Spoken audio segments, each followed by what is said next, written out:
I don't care how good you are. I don't care how talented you are. I don't care how much you work on yourself. There are some times when things aren't going to go right.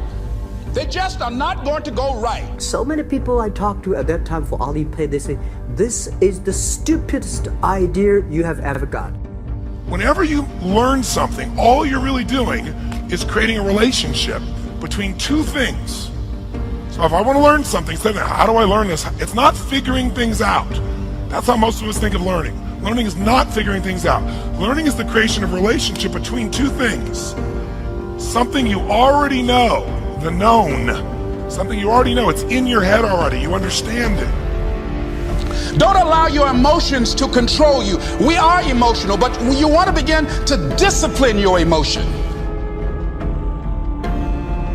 See, a lot of people want to exempt themselves from taking responsibility. All they want to do is talk about the problem. If you ask a lousy question, you get a lousy answer and a lousy state. So why does this always happen to me? It doesn't always happen to you, but the brain's like a computer. Ask it a question, it'll have to come up with an answer. Because you deserve it, you idiot. Once you break through, then it just becomes a game. The people that are getting your products have not yet broken through in most cases. The breakthrough happens by conditioning your mind every day, by feeding it a role model or story. It's putting yourself in a peak state when you follow through by getting physically strong. It's creating a little ritual of doing a little bit each day, and then you get momentum. But if you want to grow orchids or roses or any kind of exotic flowers, there are special processes and procedures you must go through. It's not what you've gone through, it's where you're going to be going. That everything you have gone through in your life is a down payment on your destiny. So don't quit, don't throw in the towel, don't quit, don't hate your life, because what you've gone through, people need to hear your story, your testimony, your journey, not just pedantic nomenclature and academic jargon, but from your heart. Yeah. What have you gone through, man, woman? Tell us about it. And that sets people, the Bible says, they shall overcome by the power of their testimony. See, we want to be quiet and be ashamed and not talk. Everything's fine. Yeah. I'm wonderful. And all hell's breaking loose in our lives. We got to get real and share with each other how we made it through. If you don't have your health is valuable. Develop a health plan.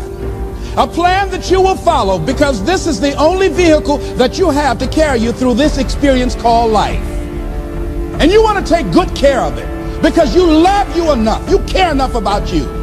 And that's not easy. It is not easy having a health plan and sticking to it. And what a breakthrough simply is that moment in time where there's an opening. And the opening can come from a conversation, it can come from meeting somebody that inspires you, it can come from an insight, it can come from watching a movie and being moved emotionally at just that right moment. It usually comes because something kind of clicked inside of us, something snapped us and made us look at life through a different filter in a different way. And you know it's a real breakthrough because you take that little insight, that little distinction, that little moment, or maybe that little or big emotion inside of you that says, no more, I'm going to change this, and suddenly you do something to make your life better. You break out of the impossibility of life has to be this way or life is controlling me, and you start to take back control of your life. You start to make the shift that creates the quality of life that you really deserve. Oh, you don't need to worry about trying to go into your own business. Forget that. You can't do that. What if you lose everything you've got? That inner conversation that stops you from doing the things you want to do less, don't do that. Something stops us, something prevents us from doing something that we really are capable of doing. Whether it's turning around our body or shifting a relationship or turning around our finances or just maybe just being happy and fulfilled at a different level, we get stuck with a belief of how we're not supposed to be, what we're not supposed to do, what people won't accept, what we're not capable of. Or maybe we get stuck in an emotional pattern of just being pissed off or frustrated or worried or sad or overwhelmed.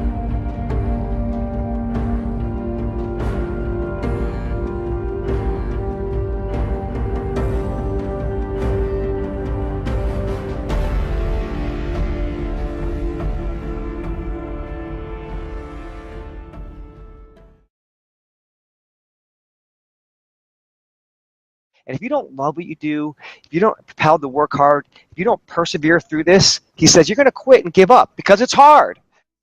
You want to take responsibility for your life. I got me here, I can get me out of this. Don't try and imitate that. Find your own way. Find your own voice. Find your own feelings.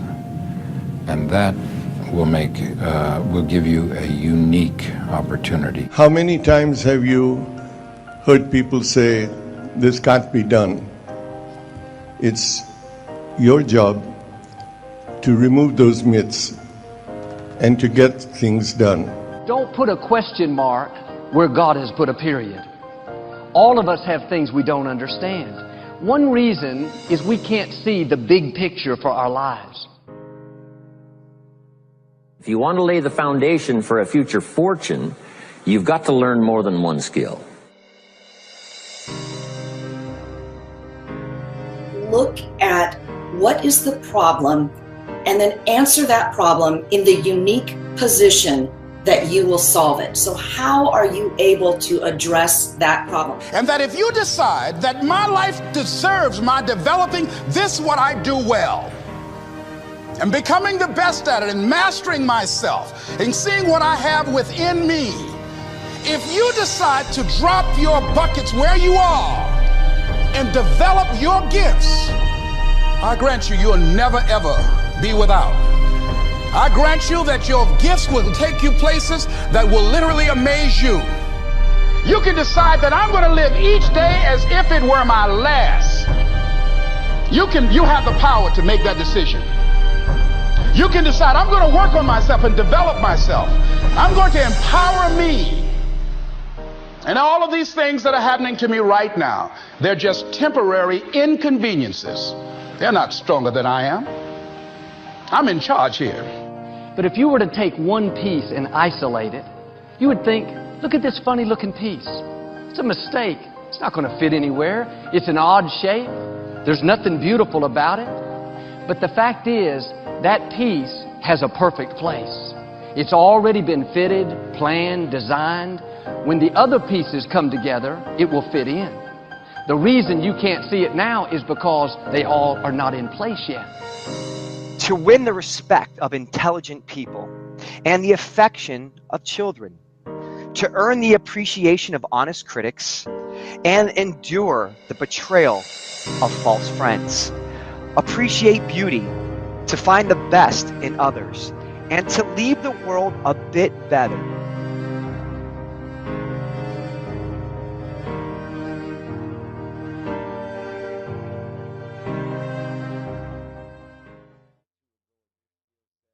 And if you don't love what you do, if you don't propel to work hard, if you don't persevere through this, he says you're going to quit and give up because it's hard.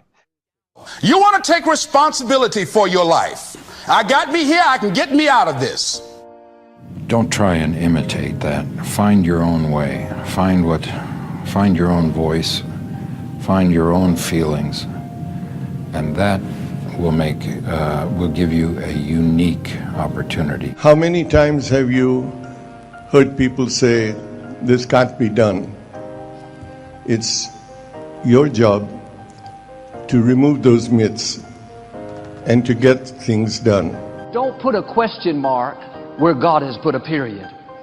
All of us have things we don't understand. One reason is we can't see the big picture for our lives.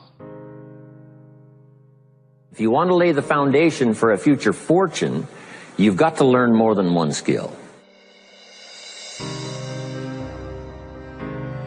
Look at what is the problem and then answer that problem in the unique position that you will solve it. So how are you able to address that problem? And that if you decide that my life deserves my developing this what I do well, and becoming the best at it and mastering myself and seeing what I have within me, if you decide to drop your buckets where you are and develop your gifts, I grant you, you'll never ever be without.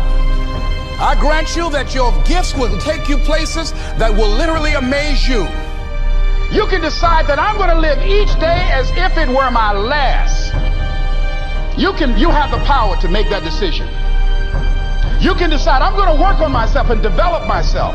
I'm going to empower me.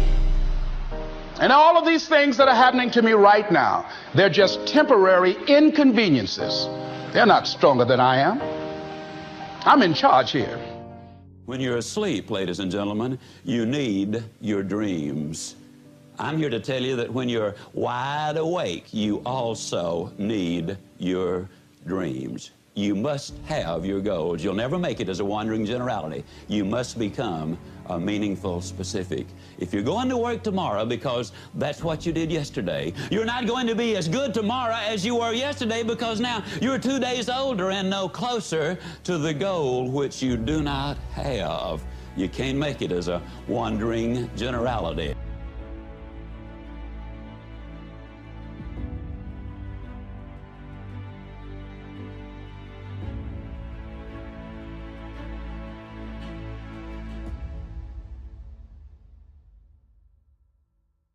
If you've made a commitment, when you hit the rough spots, not if, when you hit the rough spots, your immediate thought is, how can I solve the problem? If you've not made the commitment when you hit the rough spot, whether it's in marriage or education or career or whatever, your first thought is, man, how can I get out of this deal? And so that commitment plays a huge role, and is, you know, some people are about as committed as a kamikaze pilot on his 39th mission. I mean, they don't really take it that seriously.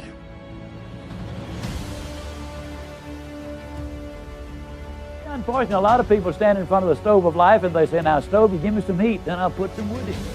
That ain't the way it works. You got to put something in before you can get anything out. So many times, you know, the employee goes to the employer and says, give me a raise, then I'll start coming to work on time. Or so many times they will come to him and say, make me the boss. Now, I know I haven't been here very long, don't really deserve to be the boss, but I just function better when I am in charge of things. You reward me now, and then I promise you I'll learn what this business is all about later on. Reward me now, and I'll produce later. It doesn't work that way. Can't you just see a youngster in school saying, teacher, if I take a failing grade home, my parents are going to skin me alive. Pass me on this quarter, and next time I'll study more than anybody else. Reward me now, I'll produce later. It doesn't work that way. Can't you just see an old farmer standing out in the fields in October and saying, Lord, I know I didn't plant a thing this year, but if you give me a big crop this year, I'll plant more than anybody next year. It ain't that way, folks. You know, in South Alabama, the wells are deep, and oh, we're glad they're deep, because the deeper the well, the cooler, the cleaner, the sweeter, the purer, the better tasting the water. And isn't that true of life? Isn't it true that if you could become an MD by 6 weeks of summer school, that the rewards would be almost minimal or nothing? And how many patients would you have? Isn't it true that if you become a sales expert in 3 days of a training school, that the rate of pay would go down rather radically? Isn't it true that anything worth doing is worth doing poorly? Until you can learn to do it well. We'll never know how many kids have missed a college scholarship because they didn't study an average of 10 more minutes a day. We will never know how we come so close to promotion, but we grew discouraged and quit too soon. Almost did not go to the most important sales meeting I would ever have missed. That's that morning I awakened. I'd been up there in Charlotte all day long in a meeting and didn't learn anything. 5 o'clock, the alarm clock goes off, and it was an alarm clock in those days. Now it's an opportunity clock. If I can hear it, that means I've got an opportunity to get up and go. If I can't hear it, that might mean I done got up and gone. Well, anyhow, went off. We were living in a little 3-room apartment above a grocery store. 5 o'clock, weather was horrible. When the clock went off, you know, I looked out and I said, no sane person would ever get in a little Crosley automobile without a heater in weather like this and drive all the way to Charlotte to go to another meeting. So I lay back down. As I lay down, the words of my mother came back to me. Son, if you work for a man, you work for him all the way. You're loyal to him in every way. And if your word is no good, you're no good.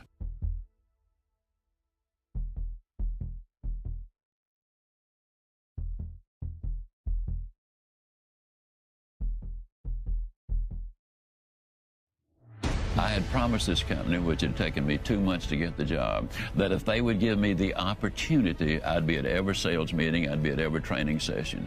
And in 2.5 years, despite my lack of success, I'd been at every sales meeting, at every training session, and I'd never even been late. The words of my mother came back. I rolled out of bed and went to the meeting. That's the one that changed my life.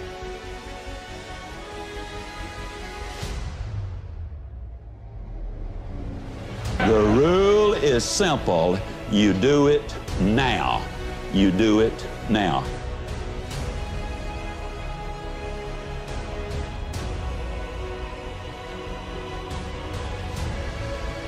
In 1950, a war-torn, devastated Japan, a nation which had lost an incredibly high percentage of its young men. Their cities were in ruins, they had been bombed out, but in 1950, they got together, they meaning industry and government got together and set a goal. The goal was we're going to be the #1 nation in the world during the 1950s in the production of textiles.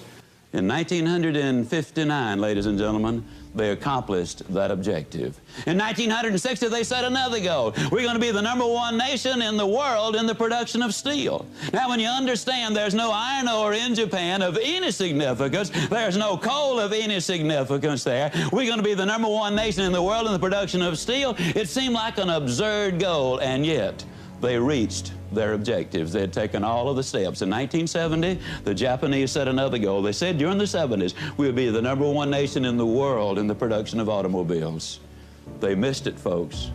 1 year. It took them until 1980. In 1980, they set another goal, and this time their goal was, we're going to be the #1 nation in the world in the production of computers and electronics. Yes, indeed, ladies and gentlemen, you absolutely must have those goals.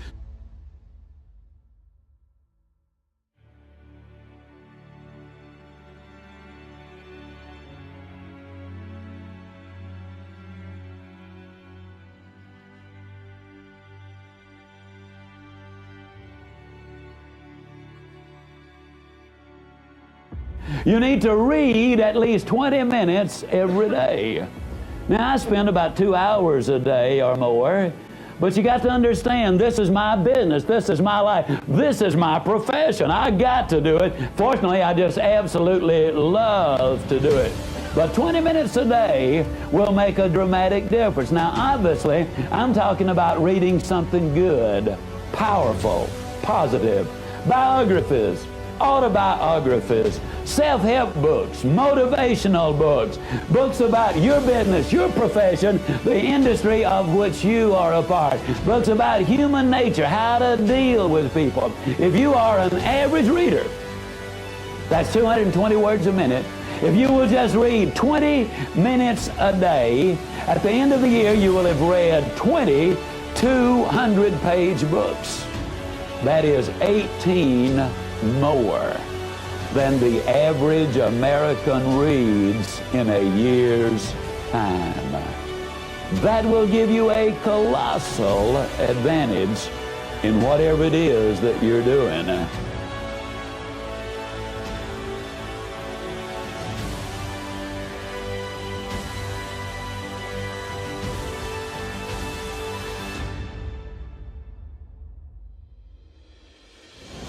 I listened to the people who were successful in selling that product. I would learn new things from different ones, new approaches, and that's where you must be a constant student. A lot of people are afraid to try anything new because they are afraid that they will be embarrassed until they get good at it. Well, one of my favorite sayings is, the most important thing you can do is to understand that anything worth doing is worth doing poorly. What do you mean by that? Until you can learn to do it well. My first few sales calls were pathetic. But I knew it was worth doing, so I kept after it, you know. My first few speeches were a disaster, but I believed that I could develop into that, so I kept at it until I could do it effectively. And all skills are exactly the same way. No running back that sets the records ever set a record the first time he picked up a football. Sure. And you can go right down the line with that. So if it's worth doing and you believe in it, go ahead and fail. And the more times you fail, the closer you get into success, because you should be learning on every simple thing that you do.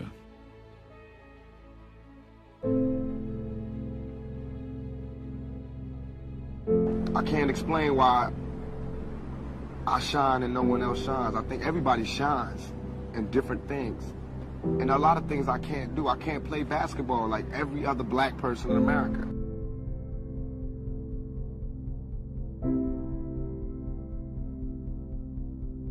You were at one point, sleeping on a bench in Marin City, California. Yes. I call it ghetto gospel.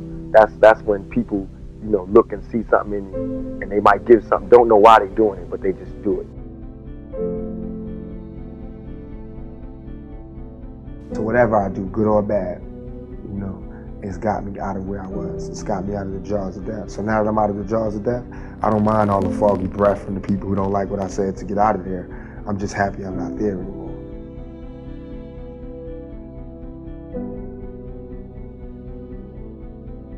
I want when they see me, they know that every day when I'm breathing, it's for us to go farther. You know, every time I speak, I want the truth to come out. You know what I'm saying? Every time I speak, I want to shiver. You know, I don't want them to be like, they know what I'm going to say because it's polite. They know what I'm going to say. And even if I get in trouble, you know what I'm saying? Ain't that what we're supposed to do? I'm not saying I'm going to rule the world or I'm going to change the world, but I guarantee that I will spark the brain that will change the world. And that's our job, is to spark somebody else watching us. If God give me breath for 20 more years, I see myself changing the world. Because my thought patterns are so opposite of what's the norm. So I have to change the world, or I have to be changed by the world.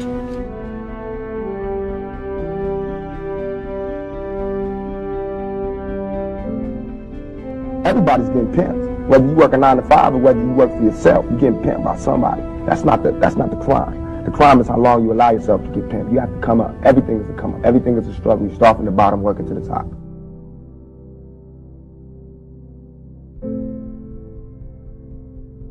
I never got a chance to leisurely study acting with great teachers and, you know, fine-tune my craft. What I did do, though, was throw myself into the streets and learn as many experiences as I could. So now that I have the opportunity now to relax, exhale, and actually work on the craft, I have so many things to draw from, and it makes it where I'm comfortable now with this, where I wasn't doing those other movies. It was just like a hobby. Now I'm an actor, and I don't want anybody to take that from me.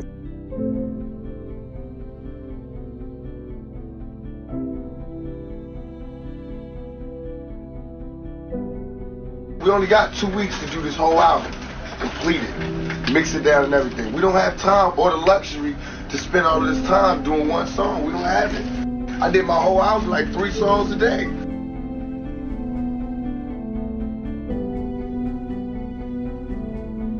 We gotta stand up at some point and just stop stuttering. Like Sister Soldier says, I give a maximum props. Stop stuttering, stop knee buckling, and just say what you mean and say it loud.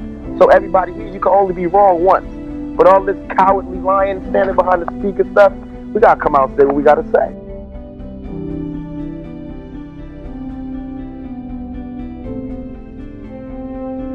I have no patience for anybody that doubts me. None. At all. It's too hard out here. I have no fear. I have only ambition, and I want mine, and I will do anything to protect and feed my family.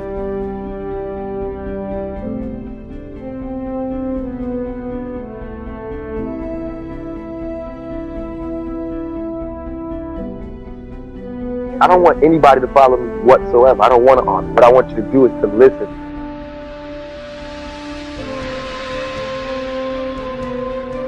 Tupac, your life has been marred by considerable pain. Do you think you'll ever get to the point where you can live a normal, happy life? No, but I have to make the life that I do live as happy as I can and try to do the best with what I have.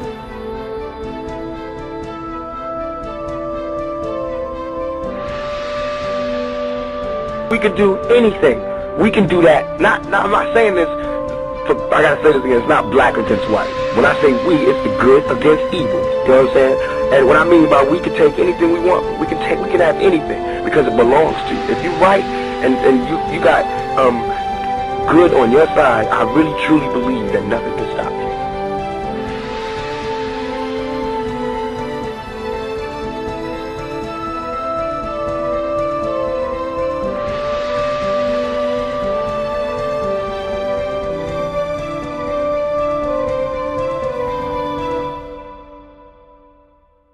And I feel like if you walk by a street and you was walking on concrete and you saw a rose growing out of concrete, even if it had messed up petals and it was a little, to the side, you would marvel at just seeing a rose grow through concrete. So why is it that when you see some ghetto kid grow out of all of the dirtiest circumstances and he can talk and he can sit across from you, make you smile, make you cry, make you laugh, all you can talk about is my dirty rose, my dirty stems, and how I'm leaning crooked to the side. You can't even see that I came up out of that.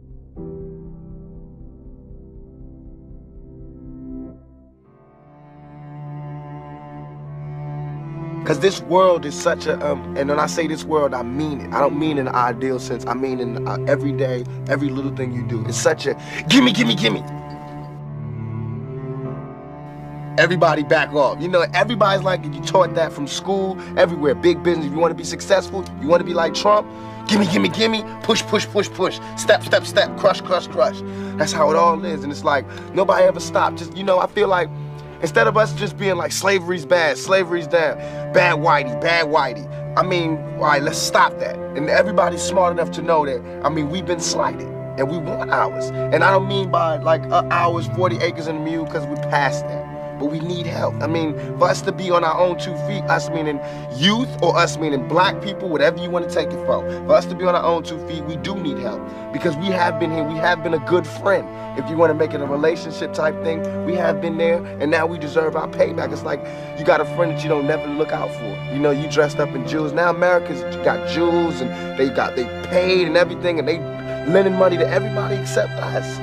And it's like, everybody need a little help on their way to being, self-reliant.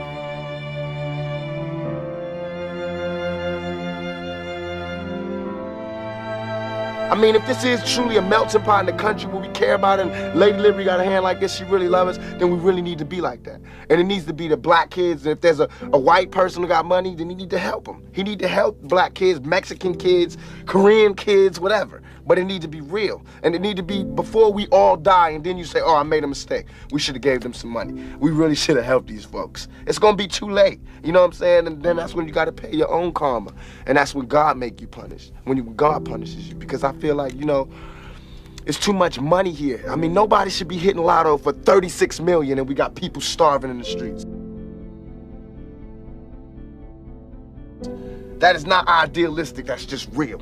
That is just stupid. There's no way Michael Jackson should have, or whoever Jackson, should have $1,000,000 billion and then there's people starving. There's no way. There's no way that these people should own planes and their people don't have houses, apartments, shacks, drawers, pants. I know you're rich. I know you got $40 billion, but can you just keep it to one house? You only need one house. And if you only got 2 kids, can you just keep it to 2 rooms?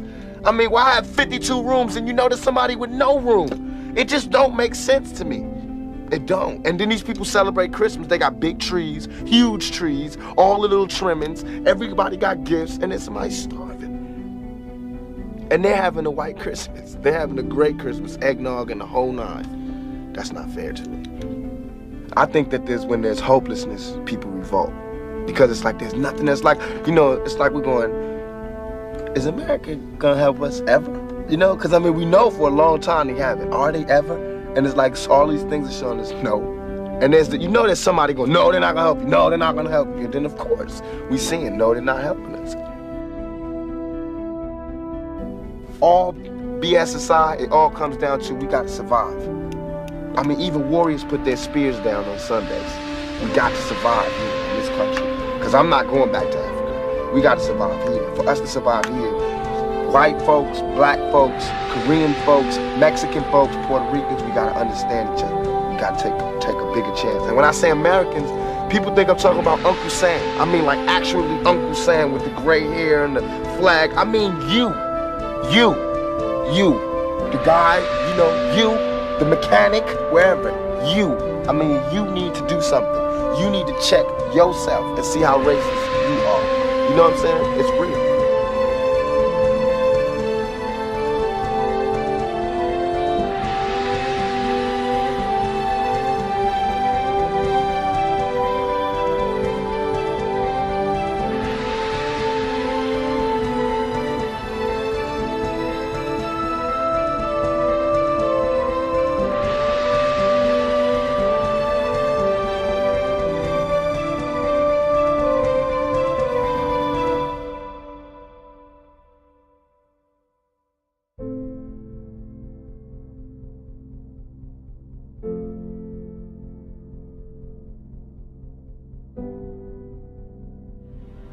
You are where you are today, in part because of what you've been saying about yourself. Words are like seeds. When you speak something out, you give life to what you're saying. If you continue to say it, eventually that can become a reality. Whether you realize it or not, you are prophesying your future. And this is great when we're saying things like, I'm blessed, I'm strong, I will accomplish my dreams, I'm coming out of debt. That's not just being positive, you are prophesying victory, prophesying success, prophesying new levels. Your life will move in the direction of your words.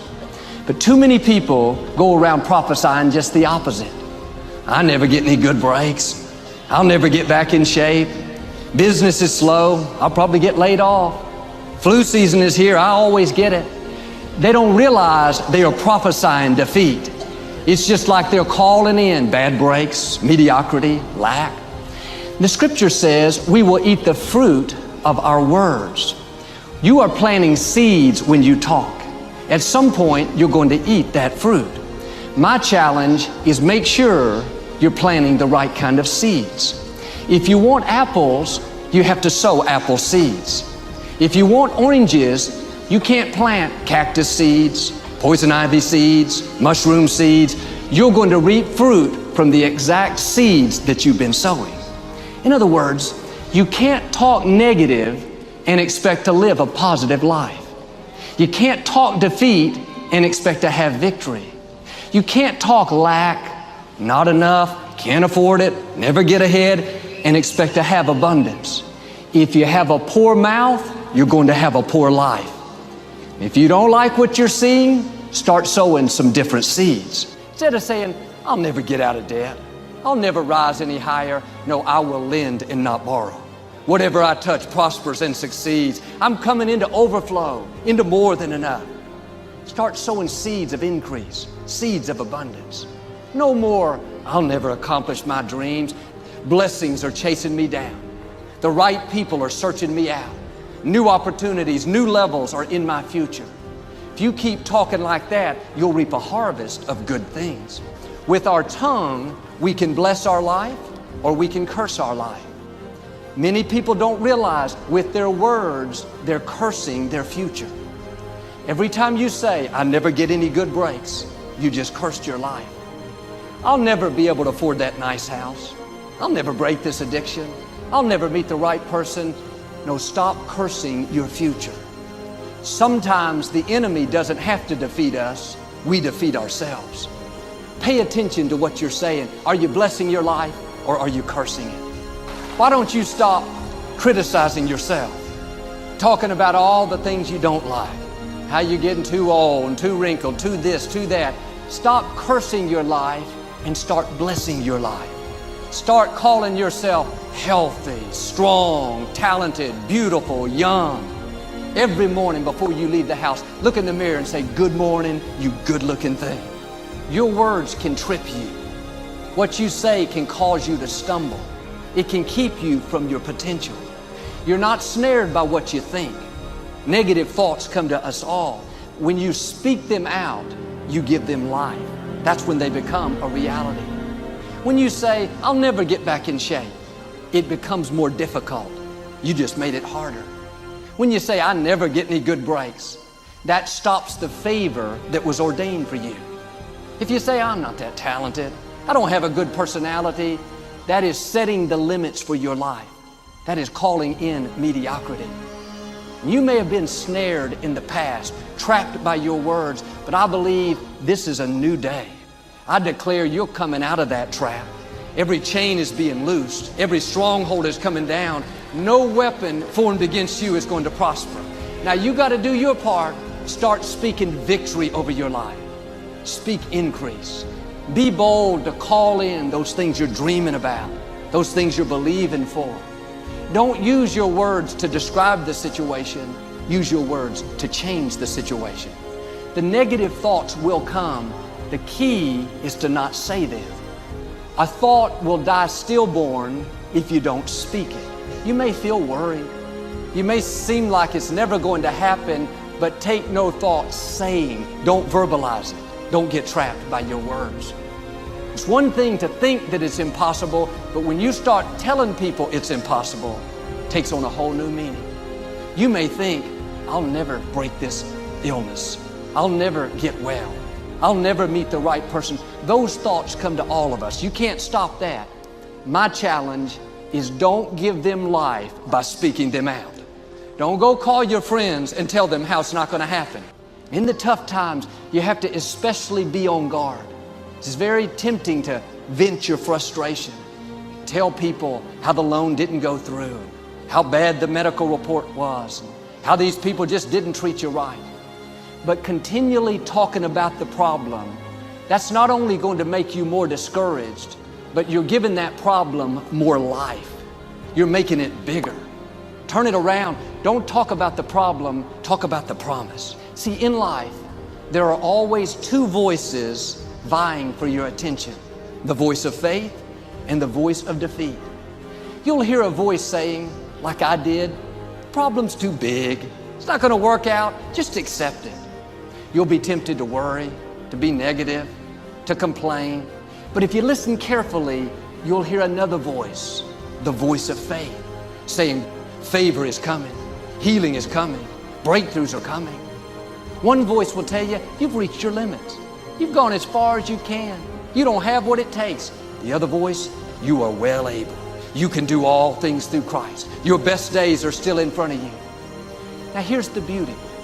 You get to choose which voice comes to life. The way you do it is by what you speak. When you verbalize that thought, you're giving it the right to come to pass. If you go around saying, the problem's too big, I'll never get well, you are agreeing with the wrong voice. The other voice may seem louder, but you can override it. You can take away all of its power by choosing the voice of faith. You have to dig your heels in and say, I am not giving life to any more defeat. I am not speaking lack. I'm not speaking sickness. I'm not speaking mediocrity, not enough. I'm going to choose the voice of faith. It says I'm strong, I'm healthy, I'm blessed, I'm favored. I am a victor, not a victim. Don't let your mind become conditioned for mediocrity. Don't let that change who you really are. Sometimes people will try to put us in a box and tell us things like, you can't start that business. You don't have the resources. You'll never afford a nice place to live, never get well, never meet the right person. Because their thinking is limited, they'll try to put their limitations on you. You have to put your foot down and say, I refuse to be mediocre because people around me are mediocre. I refuse to be addicted, depressed, have low expectation. I know I'm a barrier breaker. I'm gonna set a new standard. It starts in our thinking. Nothing will change until you make up your mind you are not going to accept mediocrity. We all have had negative things happen to us. People did us wrong. The company laid us off. A clerk was rude to us. It's easy to go through life offended, in self-pity, blaming others, blaming ourselves. And because we're always looking back, reliving the negative, we end up carrying around all this baggage that weighs us down.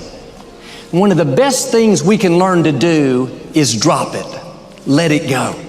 Whether it happened 20 years ago or 20 minutes ago, don't carry negative baggage from yesterday into today. You won't live a victorious life if you're always reliving what didn't work out, who hurt you, the mistakes you've made. The reason it's called the past is because it's over. It's done, it's history. Now do your part and let it go. They betrayed me. They walked away, broke my heart. That's why I'm bitter. That's why I'm upset. Oh, they hurt you once. Don't let them continue to hurt you by always thinking about it. As long as you're dwelling on that, it's going to keep you from the new things. The key is what we do in our times of pain. Pain will change us. Heartache, loss, disappointments, they don't leave us the same. If you go through a divorce, a legal battle, a friend betrays you, eventually that will pass. You'll get through it, but you will be different. Now, how the pain changes you is up to you.